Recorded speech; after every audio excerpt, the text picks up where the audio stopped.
This is the Zephyr by Marc Fornes and TheVeryMany.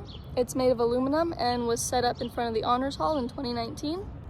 Some things that I couldn't notice in photos that I noticed when I came to see it in person is that underneath the green panels, there are white panels layered like in between them. And the green panels are all numbered with different numbers that we can infer are in the order that they're set up. So there are ones labeled 192, 180, 97, and so on.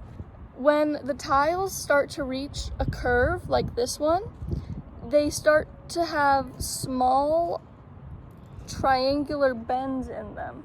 This white one here is all one tile, but as you can see, there are small triangles made into the tile. That way they bend easier, but it still is one continuous piece. Back on the subject of the white panels, at the base here you can see where they start and then they lead up and up. So in between all of these panels here, you can see that there's a lighter section, and that's the white paneling. There's also a bunch of holes throughout the piece that you can actually see through. So it doesn't only show for decoration, but you can look in and see the mechanics of how all the pieces were connected and built up together with all the screws. And then finally, one thing that I feel like is also difficult to see is that it's not as big as it seems to look in some of the images.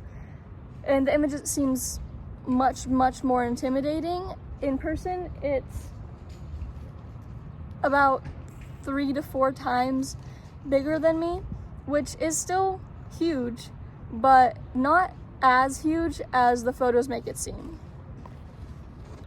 So one thing that you could technically notice in the photos, but it doesn't really catch your eye until you're in person, is that these two smaller pieces in the middle have symmetrical tiles that they're standing on, and these two on the end are also symmetrical tiles, which is really interesting for such an asymmetrical piece.